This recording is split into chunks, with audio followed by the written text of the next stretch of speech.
So again, everyone, good morning. Thank you so much for having me. My name is Jen Lunde. I am a professional staffing expert and career coach. And today I'm very excited to join you and talk a little bit about coworker communication in the virtual office. I would venture to guess that the vast majority of us over the past year and a half, and possibly even prior, given many of us focus on technology, have worked remotely in some capacity, probably more so than previously over the course of the past year and a half. And with that brings some really great things, but also can lead to some additional and new challenges in the workplace, especially when it comes to communication. So in this session, we're going to take a look at some of the realities of working remotely. We're going to take a closer look at some of the daily dangers, as I like to call them, that poses to your communication. And finally, we'll spend the bulk of our time discussing some best practices for productive and clear communication for you to really embody moving forward with your team or your supervisor. Just a quick overview of who I am in case you're curious why I'm joining you today. I have over 13 years of experience in the professional staffing industry, which has given me the ability to work with all different industries, all different company sizes. I've reviewed well over 20,000, probably closer to 25,000 resumes in that time. My primary focus has been in the technology space as well as creative and digital marketing, also very technically driven. And in that process, I've had the really unique opportunity to partner with hundreds of hiring managers in helping them fill open positions and projects, as well as the flip side of that, getting to work with job seekers to find employment directly, as well as the countless others that I've coached and mentored over the years. So before we dive into this, I am going to ask that you try to turn off any distractions. I know virtual events can be fantastic, but also there's a lot of things that can pull your attention. So as best as possible, maybe turn off email notifications, turn off your phone, so you can hopefully take away some really great things in terms of coworker communication today. So as far as our agenda, we're going to start by looking at the reality of remote work. Then we'll get into some of those daily dangers that I mentioned. We'll wrap up with some best practices before diving into some live Q&A. So as we go through this, please feel free to jot down any questions because we'll definitely take those at the end. So first and foremost, what is the reality of remote work? So a quick kind of job market update. I figured people would be interested to know unemployment is down to 5.8% as of the most recent data. So that's for May of 2021, which is fantastic. Unemployment had risen to up to 15%, I think last April at the height of the pandemic. So huge strides in terms of the workforce really returning to work. Some of the hardest hit industries are really starting to make a comeback, which is fantastic as well. And despite all of this, even as things are opening up, Gallup did a poll early this year, and they found that even still up to 56% of US workers are always or at least sometimes working remotely. So although things are opening, people are going back on site, there is still far more remote work now than there was prior to the pandemic. So let's look at what some of the perks of working from home are. What are some of the positives that we get from this? So first and foremost, I think probably the most obvious is less commute time, right? It's hopefully we get a little more sleep. We're spending less time in traffic. Hopefully that's good for your stress and just frustration levels in and of itself. So that's a huge win in terms of getting that time back. Obviously more flexibility. You really have more flexibility to when you're working, how you're working, where you're working, and how you're approaching that process, which of course in turn is giving you more autonomy to really take discretion over your time and your day and how you're tackling your various tasks. Additionally, there are less distractions from coworkers. There may be other distractions that you have. I recognize that, whether it be children or pets or just anything else that may be going on in your household, but certainly less distractions from your coworkers when they're not sitting right next to you and interrupting you throughout the day. Easier access to be responsive. That's a good and a bad, I think, but easier access at any time really to be responsive to the needs of your business, and potentially a more casual or comfortable work environment because you're working from home. You can probably dress a little more casually and really set things up to your liking. Now, on the flip side, there certainly are some downsides to working remotely and being, in that virtual office, so to speak. So I think first and foremost, one of my biggest concerns just personally as a manager, as someone on a team, and just as a worker in the US economy, less collaboration. I think, it's great to maybe have some of the less distraction, but there is inherently less collaboration when we're not physically working in the same space together. And in turn, that leads to less relationship building with your other coworkers or teammates, or even with your supervisor or the leadership of your organization. Again, when you're not in that same space all of the time, there's just less opportunity to build on those relationships. As we're looking at communication specifically, again, if you're not in the same physical space with someone and looking them face to face, even over video, there's going to be less nonverbal cues. You're not really seeing people's body language as much, their true facial expression, how they're really genuinely responding to what you're saying, the conversation that's being had, feedback they might be receiving, etc. So not having those verbal or those nonverbal cues leads to some additional challenges when it comes to communication and just teamwork in general. From there, less clarity on expectations. Again, when we're not in the same space, it can be easier to allow certain things to fall through the cracks, or to not get the clarity that you might typically get when you're in person in the office, all really on the same page.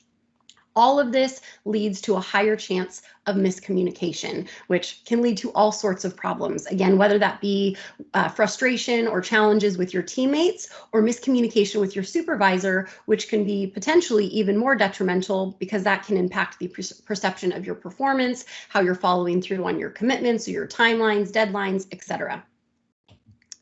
Can also lead to a neglect of feedback or coaching. So if you don't have that regular communication or some kind of touch point, so to speak, with your manager on a regular basis, you may not be getting the feedback or coaching that you really need.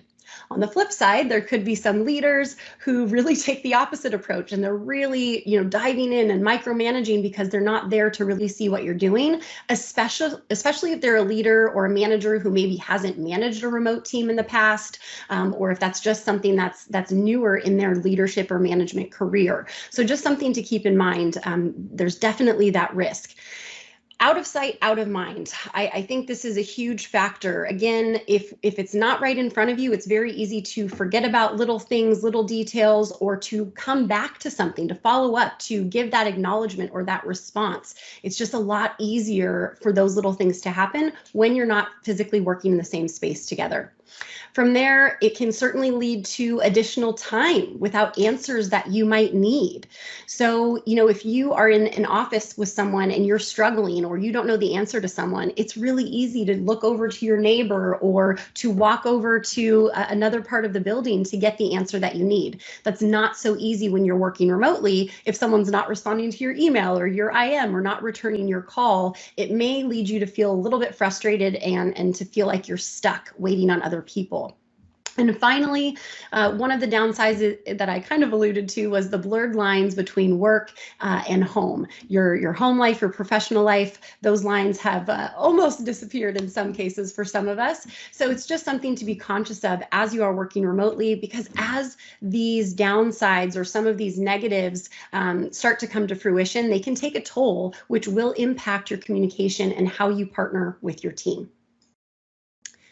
Let's look at some of these daily dangers. And essentially, these are the things that I think that you need to pay even more attention to and make more of an effort in when you are working remotely. So first and foremost, building coworker relationships. This is so important for so many reasons. So first and foremost, building trust. If you don't have a solid relationship with someone, it's really hard to trust that they're going to do what they say they're going to do. It's harder to trust the quality of their work. So if you're working on a project with someone else and you don't fully trust that they're going to deliver at the quality or of the caliber that is expected amongst your team, that's going to create some some conflicts, some discontentment, or some challenges, if nothing else. So building that trust is really critical. That also then leads to more team camaraderie, increasing the morale. And so if you're neglecting those relationships and really taking that time and making the effort, it can really start to take a toll on the synergy of the team and how quickly you're making progress as you're moving forward towards different initiatives. There's also less opportunity to learn from each other, just in and of itself, but also to learn about each other's communication styles. Because again, when you're not physically in the same space, you're not picking up on some of those nonverbal cues, or when someone might be holding back or expressing some concern with their facial expression. So it's harder to pick up on some of those cues when you're not in the same space together. So I think it's important to acknowledge that first and foremost, and then make a point that when you do have those interactions, to try to pay attention to each individual's communication styles and how that contributes to how you work together as a team.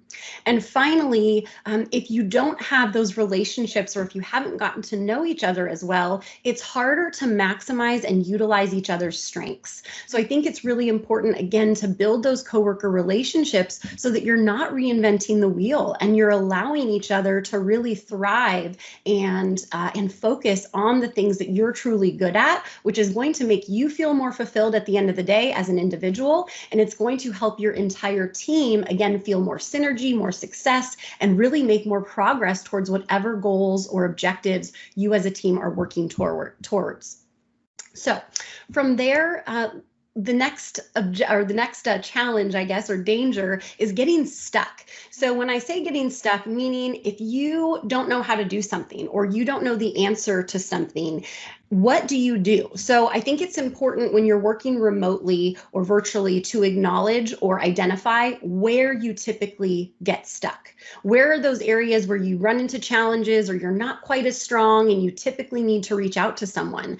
Is that something that's happening on a daily basis, a weekly basis? Is it more a monthly or a quarterly task that you're responsible for that you're just not quite, that efficient or proficient at yet? So look at those areas where you get stuck so you can try to be a little more proactive in advance to get the help that you'll need. That way you're not staying there for very long. I think this is important to look at as well. If and when you do get stuck, we all get stuck from time to time, how long are you staying there? How long are you allowing yourself to really spin your wheels before you're reaching out for help to get the answers that you need? And that leads to the question of, who do you reach out to help for?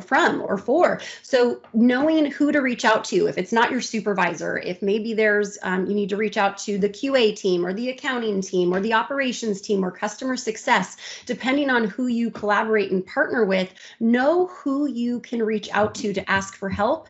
If it's not your supervisor or your direct manager, know who those resources are, so that again, when you do run into a challenge, you don't have the additional obstacle of figuring out who to even reach out to get your question answered, so that you can then move forward. So I think it's important to be clear on this and to really understand, are you staying frustrated for too long and spinning your wheels, or are you passing the blame because you're not getting a response from someone else when you really could have been more proactive, or followed up, or reached out to a different individual? So really get clear on what you're doing and how you're handling situations when you do get stuck. Next, I want to talk about having awareness around your communication style and your tone. Again, this is something that if you're in person working with your team, this may not be as important to really focus on, because you get to know each other inherently. You see each other every day. You feel the energy. You see the responses. When you're working remotely, again, you have to be aware not only of your own style and tone, but try to pick up on this from your team. So how well does your team know you, and vice versa?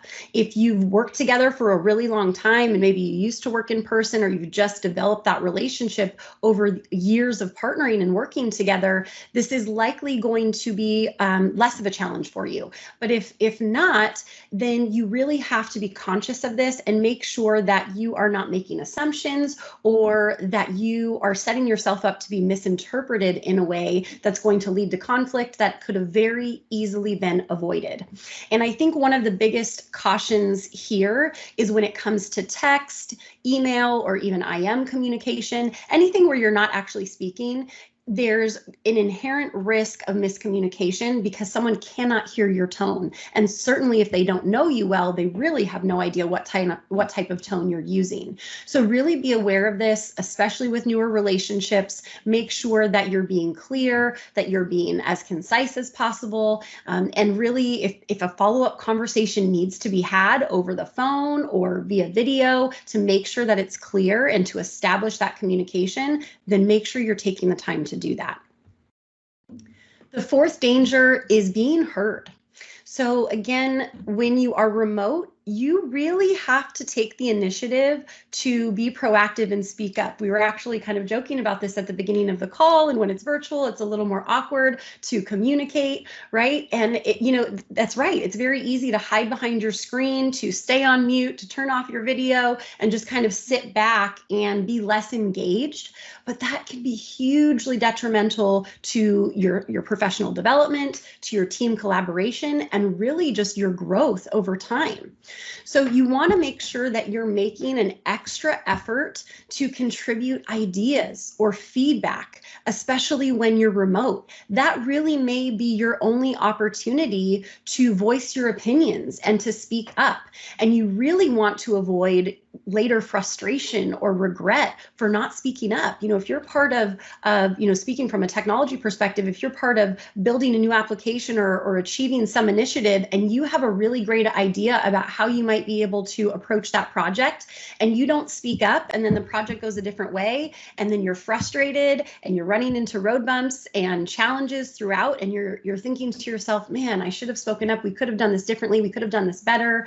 That is a very real reality right now, because if you're not speaking up and sharing your ideas, then they're not going to be heard and they're not going to be implemented. So you really have to make that extra effort to speak up, to contribute those ideas and feedback. Make sure that you're asking questions in meetings. If you're not clear on something, speak up. Again, your manager, your supervisor, or your teammates, they're not in the same room with you. They may not see that expression on your face that you are lacking that clarity. So be sure you're asking for clarification when needed to reduce your frustration and reduce time wasted, quite frankly, after those meetings and when you're actually supposed to be getting to work and implementing what you discussed. From there, it truly does give you that opportunity to shine. I think from a professional development perspective, when you think about getting promoted or taking the next step in your career, whatever that looks like to you, if you're not putting yourself out there to earn that trust, earn the respect of your coworkers and your supervisor, to demonstrate that you really are an expert in your space and you're on the team for a reason and you have value to contribute. If you're not taking that time and the initiative to really do that in these virtual communication opportunities, you're really going to hinder your professional growth.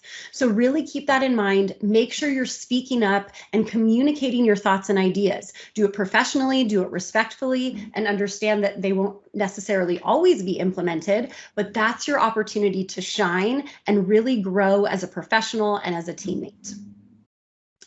From there, the fifth danger to look at is follow up and follow through. Again, this can be much more challenging when you're working remotely. You have that onus. You have more of that responsibility to follow through and to follow up when needed. Your manager or your team isn't necessarily there speaking over your shoulder or looking over your shoulder, reminding you to follow up. So you have to take that initiative to do so.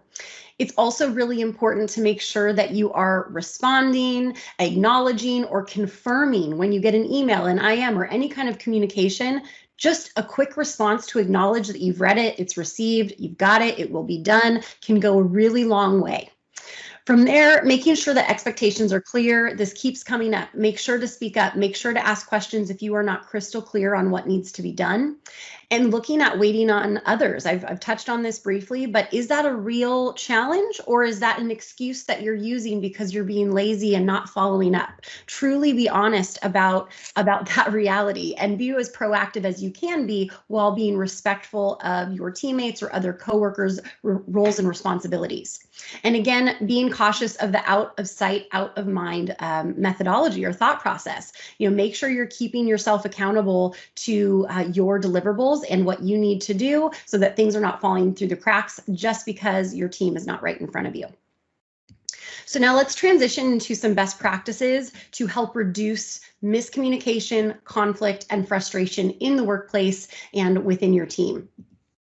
So first and foremost, and I think this is such an important one because every company, every organization, every team is going to be a little bit different. So every team within a single organization could have a different communication style or different format. So it's really important to figure out what works well for your team. And I'll just, I guess, disclaimer, I know some of these things you may have more control over than others, depending on if you're in a leadership role or not. But some of these things, even if you're not a manager or a leader, you can contribute ideas, like I said. So hopefully some of these will be helpful. So first and foremost, have routine meeting times. When you're working remotely, it's a lot more difficult to throw together a quick last minute meeting or, hey, let's all go jump in the conference room really quick, or, hey, let's have a quick stand-up meeting, whatever it might be. That's a lot more difficult to coordinate last minute when you're not in the same space together. So if at all possible, if you have routine meetings, even if they're short, even if they're 10, 15-minute touch points, if you can schedule those at routine times, that's going to allow your entire team to have less last minute stress and anxiety that comes from those last minute meetings. It allows them to plan their day as well as yourself more accordingly and to prioritize appropriately based on your priorities at the time or the projects that you're working on. So as much as you can, routine meetings are very, very helpful. For each meeting, make sure you have a clear agenda. So even if you're not the leader of that meeting, when you have certain meetings throughout the week or the month, make sure you know what you're responsible for in that meeting and what your purpose in that meeting is. That's really, really important to make the biggest impact and to really take action appropriately following meetings. Speaking of that, making sure you have clearly defined accountabilities. Again, I think this is probably a good piece of advice for meetings, whether they be in person or remote, but especially when they're remote, make sure everyone is clear on exactly what they need to do before that meeting is adjourned. And especially for yourself, make sure you're clear on your action steps. And if you're not, that's when you need to ask and get clear on it. Additionally, it's really helpful to establish best practices for communication throughout the day with your team.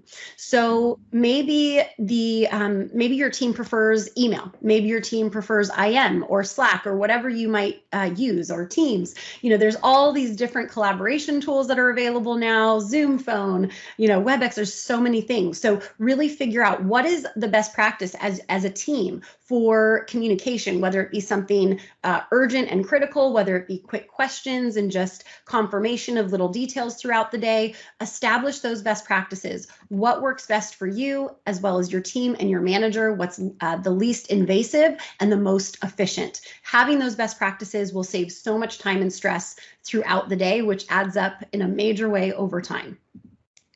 Secondly, establish routine communication with your supervisor. I think this is really key to build that relationship and really understand what's expected and how you're going to progress in your career with this particular manager or supervisor. Now, some managers have very set routines in terms of scheduling one-on-ones. If they do not, then ask for that time. If you need the time, if your manager is not making a point to schedule that with you, ask them for it. Hopefully most supervisors, and if you're working for a good leader, they're going to, of course, want to be responsive and give you that time if you need it. So ask for it if it's not routinely scheduled. Make sure you're clear on what's expected of you. And this is a micro and a macro question. What's expected of you from a big picture in terms of your role, and then what's expected from you on a daily basis and deliverables, initiatives that you're working on. Ask for feedback on your performance. How are you doing? Especially if your manager isn't super communicative with that, ask for feedback, because the danger, if you don't know how well you're doing and a lot of time goes by, especially if you're not performing well, if too much time goes by without having a conversation, that could lead to disciplinary action or even losing your job. And maybe it was something that could have very easily been corrected had you received a little piece of feedback. So I think it's so important to take ownership over getting that feedback and over your own performance and how you continue to progress. So be bold in asking for that. Don't take it personally, apply it and use that to grow and really improve in your opportunity in that particular position. Ask for the best method for quick questions. So, very much like I was saying, establish best practices for communication with your team. Ask your manager, hey, what's the best way to reach out to you throughout the day if I have a quick question? Being respectful of their time, of what they may have on their calendar, what works best for both of you. And then from there, make sure you're discussing career growth and next steps. I think this also, especially if you're not used to working remotely, if this has been a new thing for you in your current organization, make sure you're taking that time to discuss your career growth and next steps and how you're going to continue to develop. It doesn't need to be a conversation you have every single day necessarily or every week, but make sure you're having that conversation from time to time so that you're staying on track, you're getting what you need, and you're continuing that dialogue and that communication with your manager, although you're not physically in the same space. Third best practice, be proactive. I think this is a great piece of advice just to be to progress in your career as a professional. Be proactive. Don't sit back and just wait. Really try to think ahead to next steps, especially when you're working virtually. Try to anticipate what information you may need next and when will you need it. If you know that that's coming up, give your coworkers or your manager a heads up so that they can plan accordingly, or the two of you can plan to connect at a particular time. This can, again, reduce so much stress, remove obstacles before they even happen, just by taking a moment to think ahead to know what you're going to need next to continue moving forward in your process or making progress on your particular projects or objectives. Also, if you are falling behind, communicate that early. Do not take the approach of waiting to the last minute because you're afraid of having that hard conversation or you're afraid of letting them down. Trust me, the blow is going to be much worse when it comes at the last minute. So if you're starting to fall behind, please be sure to communicate that early. Let as many people as are involved know. They will respect you for it. They will appreciate it. And then you can get to work on closing that gap and getting the project done as soon as you need to. Fourth, you want to be sure to be resourceful.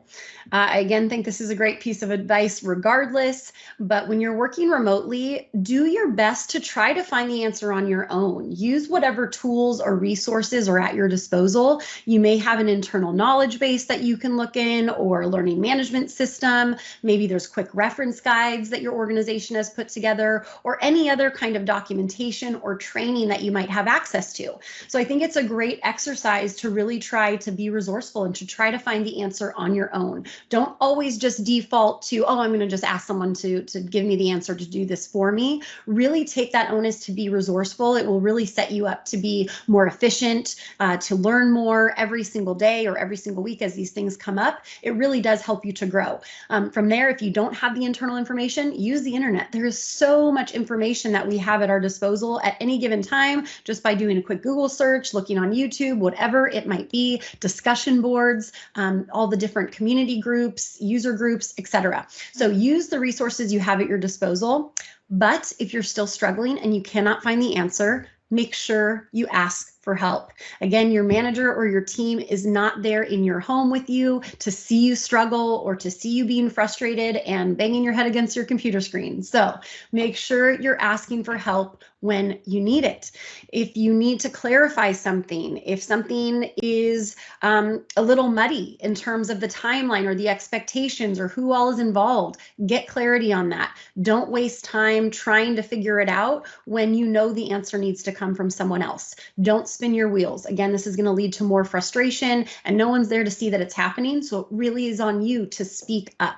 If you cannot move on, then you need to get help. I always tell my team, 911, 411, if this is something that you cannot move to the next step without an answer on, reach out, get some help so that you're not wasting your time and wasting your day waiting on somebody else.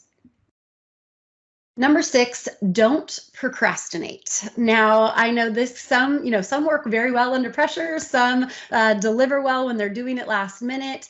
but this can present some challenges when you're working remotely if you run into issues. So you may not be able to get the help right away that you may need if you're doing something at the last minute and you run into an issue. Your urgent last minute need is not likely on someone else's priority list. So I think it's very important to just be aware of this. And if you're tackling any kind of project or initiative that you know you may need a little bit of assistance with, make sure you're giving yourself some lead time to get that help if you need it. So if you do need help, ask for it early. Number 7, be prepared. And I mean this in many different ways. Prepare for meetings. Come into a meeting knowing the agenda, be prepared to ask questions, be clear on the deliverables that you're responsible for and that your team is responsible for, and make sure you're giving status updates, whether that be in a meeting or just in routine email conversation as you're working through your workflow. Make sure you are communicating your deliverables, your milestones, your updates, so that everyone is on the same page. And speaking of your deliverables and your commitments, it is super important to honor your commitments. Again, this is always important regardless of whether you're working in person or remotely or just in life in general. But certainly when you're working remotely, there is an inherent trust that your team has that if you say you're going to do something, that you're going to get it done. And it's it's less easier, it's less more challenging, I should say, is a better way to say it. It's more challenging for your team to reach out to you and get what they need when you're not in the same space. So again, it's that much more important to honor your commitments when your team is relying on you. So be clear on your timelines and your deadlines. Ask for clarity on expectations, as I've said many times now. Put deliverables in writing after meetings if needed. I find this can be very helpful, especially if this is a team challenge where, deadlines are constantly slipping, there's no accountability, or people are really struggling to meet those deliverables and follow through. At the end of a meeting, if it's on you or maybe the leader, again, depending on your situation or your position, you may have to approach this delicately, but I think it's really helpful after a meeting to send a quick email to your coworkers and say, thanks so much for everyone's time. These are my 3 action items. I'll have them done by end of the week, next week, whatever the timeline may be. But it's really helpful not only for yourself, but for your team to have that clarity and everyone on the same page of what's expected of each individual and when it's going to be done. And finally, if you're unable to meet a deadline or you're not able to get something done or follow through on any kind of commitment, I don't care how small, make sure you're communicating that early. The moment that you start to fail to follow through on your commitments or deliver what you say you're going to deliver, the trust that your team and your supervisor and therefore your company or any other stakeholders that you work with on a regular basis, the trust that they have in you is going to begin to diminish. And not only is their trust in you going to diminish, the trust that you have in yourself and the belief that you have in yourself will diminish. I think it's really, really important to maintain that integrity at all times, to honor the commitments to yourself, to your coworkers, to your supervisor, and just in life. It will give you more confidence and it will really help you as you're tackling new tasks.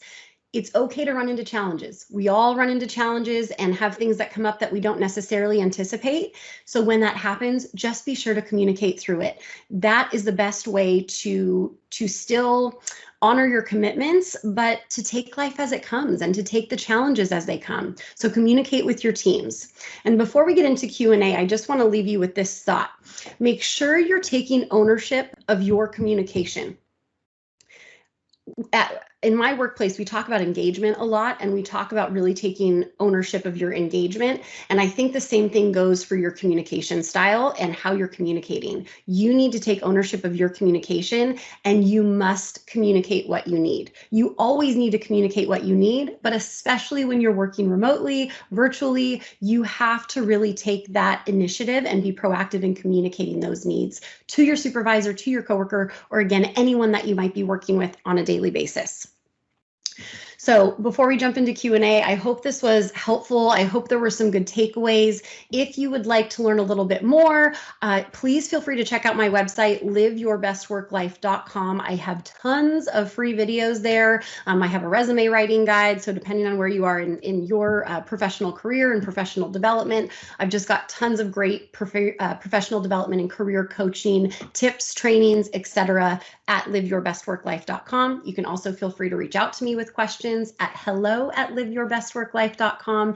And I'm on all forms of social media at Your Best Work Life, LinkedIn, YouTube, Facebook, Instagram. So please be sure to follow along and engage. I'm on there all the time providing just great tips and advice, and love to answer questions as well. So along those lines, let's go ahead and get into Q&A. I don't know if there was any questions that were maybe put in the chat along the way, or what the best way is to approach that, but I will open it up for any questions.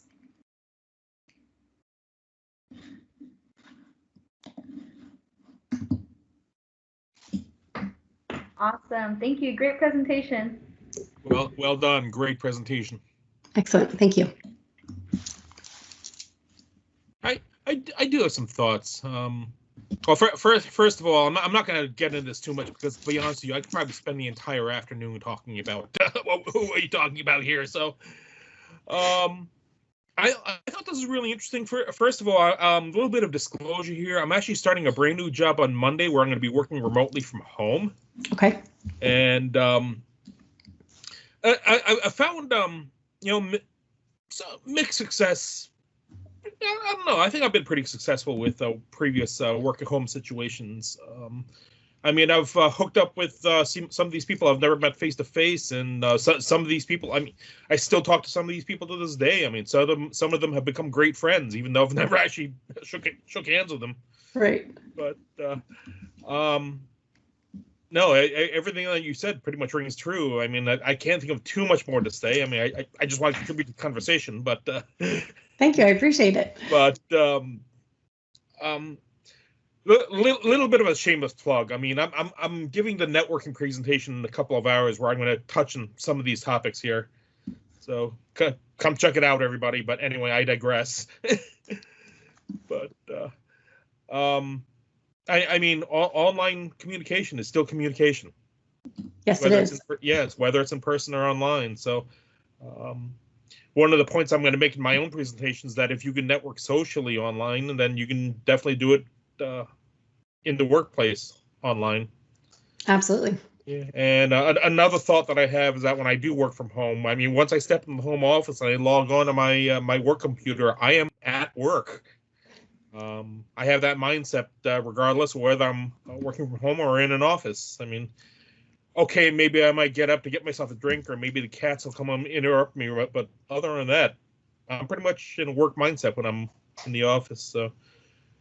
Yeah, I think that's really important if you do work from home, having a dedicated workspace. And I know that's easier for some than others. And, especially when many were thrown into remote work, last minute on the turn of a dime last year, it can be challenging. But if you can have that dedicated workspace that you step into, so to speak, every day, and you get into that mindset and have that focus, and, you have everything set up to be productive, I think that can really be a game changer in maximizing your productivity every single day.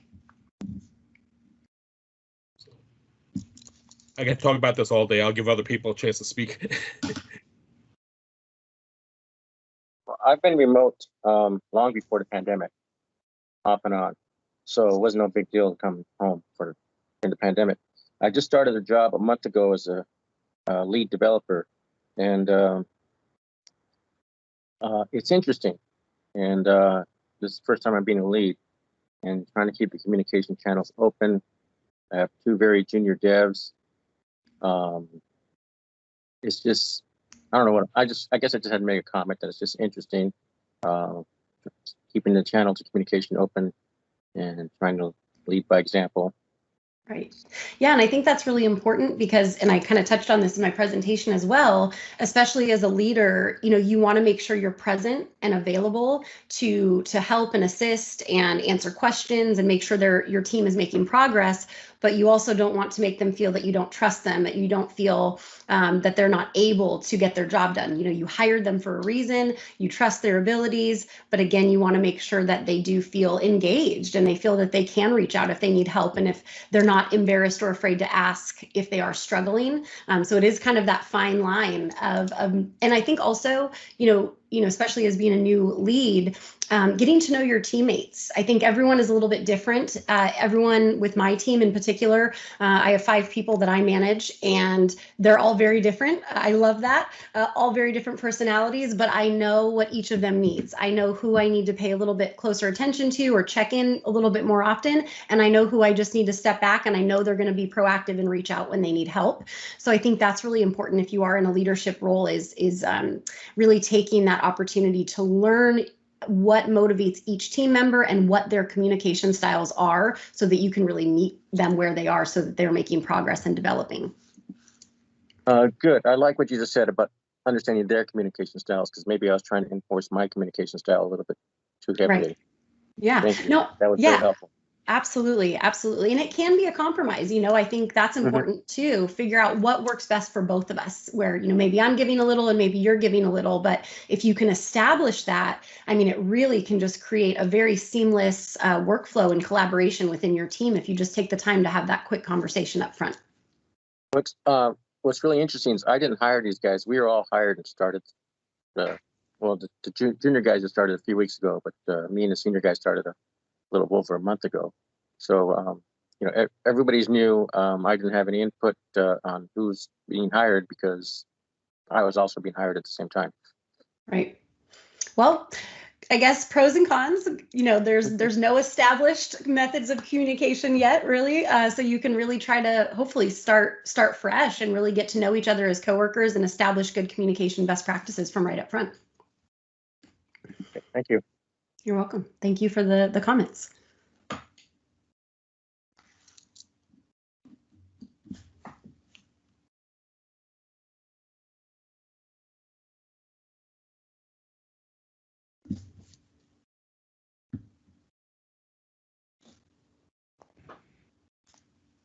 Any other questions or comments? Well, Conversations? I'm back. This silence brings up an interesting thing. Is that when we're trying to get the new guys to speak up, it's just quiet. Right. If I may, it looks like you have one in the meeting chat. Let's see. Are we on the meeting chat?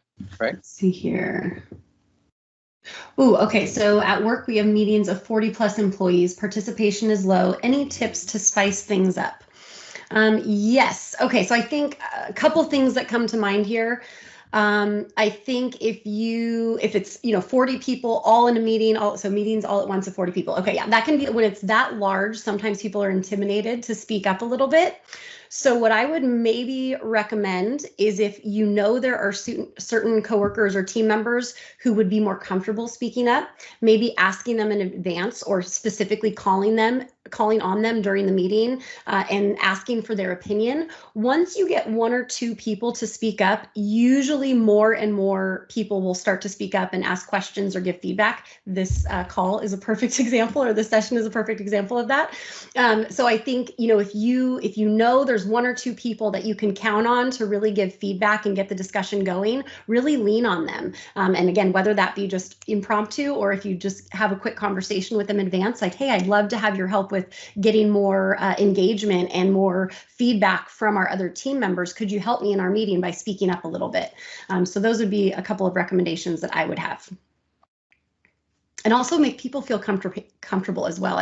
When you're asking a question, let people know, hey, there's no wrong answers, really just want your honest feedback. And so I think the way you make your team members feel genuinely when you're posing a question or asking for feedback can be really important as well. Let's see if there's any other questions in here. I think that was the only one in here, just some other comments. Yeah, someone mentioned on here, many libraries have free access to LinkedIn Learning. Some of the courses are excellent. Yes, LinkedIn Learning has some great things on it as well. If it's helpful, again, I apologize for the plug, but in my networking presentation, I do talk about techniques for breaking the ice. So if any of that's helpful, check it out.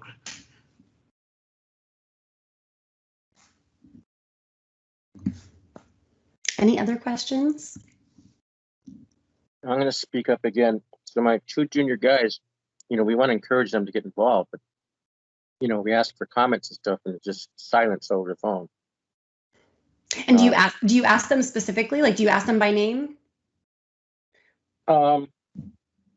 Sometimes I do, but I also don't like putting people on the spot. They're not comfortable. Okay. So I think what I would maybe recommend is I'd have a one-on-one conversation with them outside of the meeting. This is what I would do if I was truly getting no participation from my team. I would probably have one-on-one conversations and let them know how important it is that they are being heard, and that I really do appreciate and take into consideration my team's feedback and or thought process. They're on the front lines just as much as I am, handling whatever challenge. Everyone's position is different, right? But we all have different challenges and things that we face in our individual roles. And I think it's really important, if we don't all share those different perspectives, it's harder to find truly best practices and efficiencies to move forward. So I would just recommend have a quick conversation with them and let them know that their input is valued, and it's okay if they don't always have the best answer or the right answer, but it's important that they get into the habit of contributing and critically thinking, so that they can really, again, continue to grow and develop as a professional, but also as a team. You'll create more of that teamwork and that synergy, and you'll likely uncover new and different ideas that you otherwise wouldn't have. And I think a lot of times people who are new to the job market, so to speak, maybe they're fresh out of school or they're just newer in their career, they're hesitant to share their thoughts and ideas. So they really need that extra bit of encouragement and confidence. I think that it's okay to speak up, and you're not expected to have all the right answers, but you are expected to contribute. Actually, if I can take that one-on-one thought just a step further, in my previous job, we used to have regularly scheduled one-on-one conversations with our manager or with our direct manager once a month, and they're regularly scheduled. So every day this would come up. It's like, okay, we're gonna have a one-to-one conversation with my boss. I mean, maybe that's something that might help out. Yeah, I have routine one-on-ones with my team as well. We do them every other week, so that I have that and sometimes they're very structured and it's a very specific agenda, and other times it's just like, hey, what do you need from me? How can I help you? So just having that, and I mentioned that in my presentation, just having those established touch points, even if you're not a leader and your manager doesn't have a routine scheduled one-on-one with you, just ask them for time every once in a while. They're very unlikely to say no to that if you're asking for help and guidance, if they're at all a good leader. So just, take ownership of that. Again, taking ownership of your career, your engagement, your communication. Ask for the help when you need it. It can really go a long way. And I have a lot of, again, my website, liveyourbestworklife.com. There's tons of videos there. So if any of this is of interest to you, I definitely recommend you check some of those out, because there's some great additional insights based on some of these questions and conversations we're having. Let's see here. We have another comment. I find one-on-one with my manager very helpful.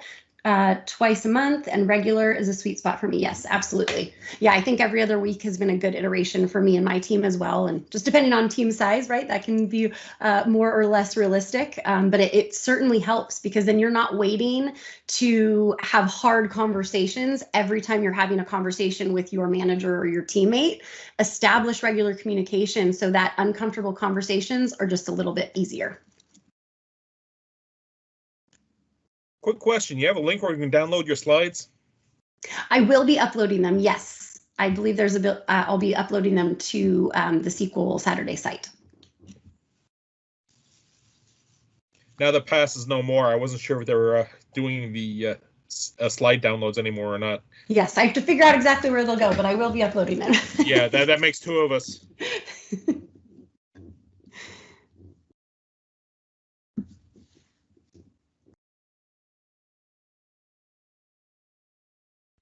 Anyone else? I really appreciate everyone's participation and everyone attending. Communication is key to being productive, for sure. Don't even get me started. I've worked for too many people who do not understand that.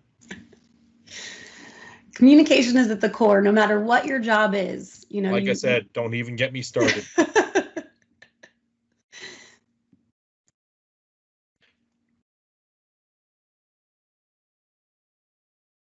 And someone, Paul just noted as well, thank you, I'm taking a new position next month. This will be helpful. Yes, and what is it, Ray? I can't see your full name. Ray, is that who's been speaking up this whole time? Yep, Okay, that perfect. is correct. I couldn't Yes. see. Okay, perfect. And Yeah. you just started a new position. One thing that I'd recommend, and in my professional staffing career, whenever we place someone in a new position, something that we always recommend that they do on their first day is have an expectation setting conversation with their manager. So I could not recommend that more highly, whether you're in a temporary position or a C-level role. Whoever your supervisor is, sit down and have a conversation with them early on. First day, ideally, but first week, certainly, to understand what's expected of you, what it's going to look like if you perform well, if there's little things that you should avoid, pet peeves. Truly identifying those things right up front will save so much time, so much stress, and just lead to a more productive work relationship. So Funny you should mention that. I've got a ton of meetings scheduled for my first day on Monday, so we'll see what happens. Yes. As a matter of fact, my employer is actually located out right there in LA. So very good. Okay, very good. Good luck, Paul.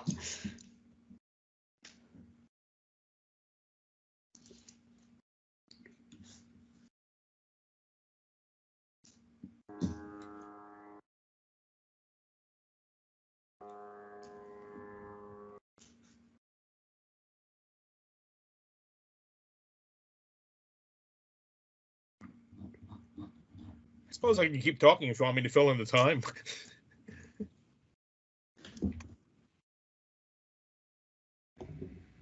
Any other questions? I think we have just a few more minutes until the next session starts. Anyone have any examples of how communication has either worked really well or been extremely challenging over the past year or so? I could add one example of keeping in touch with the team. So we had bi-weekly quiz. I'm working in England, so the pub quiz is really popular here. So every second Friday, we had a quiz. So it was like an hour at work just to have a few questions and get some laugh. It was still virtual, but kind of help to unload all the stress and make some fun with your teammates, not only work related. Because what I found over the last few months, whenever we talk, it's mostly about work, job. Yes. Very But good when point. you are in the office, you just go for tea, for coffee, and watch the container ships through the window or something like that. Yeah. So when you are working from home, it's just like, oh yeah, we have work problem and not the personal or just silly stuff. 100%. You're absolutely right. And that's what we were talking about with building those relationships. And when you don't have that personal connection, you can still work with someone, but it's just not as meaningful, or it might not be as fulfilling as it could be. Having those personal relationships are really, really rewarding at work and really can lead to highly performing teams. So I think it's super important to make that time, whether it be a virtual happy hour or if you are somewhat close together, trying to get together once in a while. I think that's a great point. Making an effort to get to know each other and have a little fun and not just always talk about work all the time. A couple more comments I have is, one of the standard interview questions that I ask is about team dynamics. Number one, I'll ask, what do people like to do for fun? Mm-hmm. And usually the answer I get back will tell me something about team dynamics. Yeah. And number two, I spent a good chunk of yesterday. I mean, I got my brand new work computer yesterday. I spent a good chunk of my time setting it up.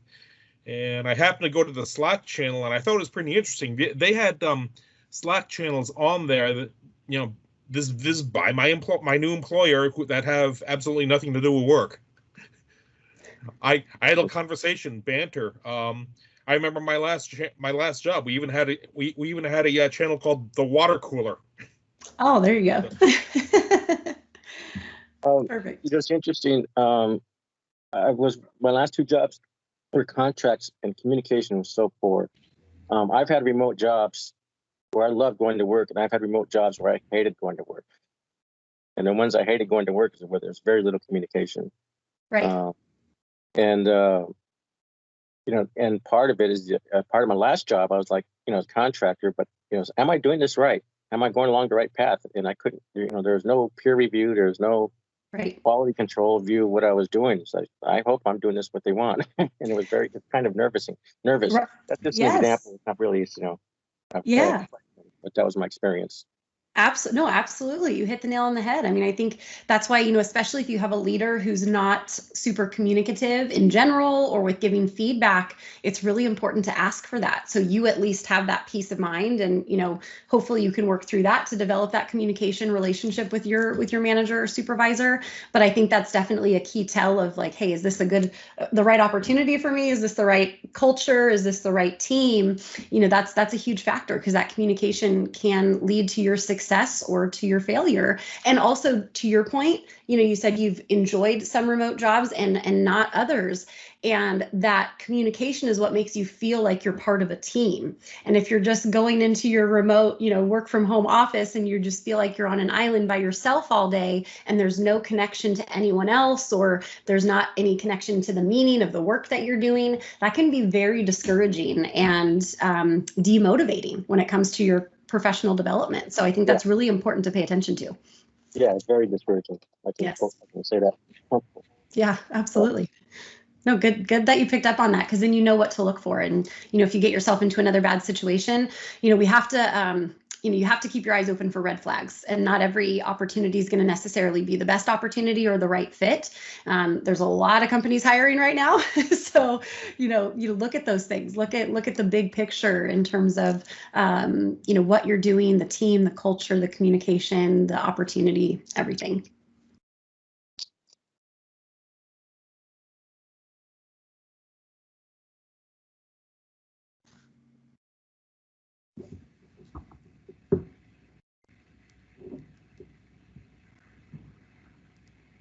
Thank you. Yeah, thank you so much. I really appreciate everyone's attendance. Awesome. Yeah, that was a great presentation. A lot of good tips coming. I was even writing some down on my side, so that was great. Excellent. I love to hear it. And again, feel free to reach out if anyone has any questions or, certain challenges you're dealing with. Happy to respond. You can add me on LinkedIn. Just search Jen Lunde. You can email me hello@liveyourbestworklife.com, or again, Your Best Work Life on any social media. Would be happy to connect with any of you. And again, really appreciate your time and hope everyone enjoys the rest of the sessions today. Awesome. Thank you. Thank you so much. SQL Saturday is always a great time. Enjoy, everybody.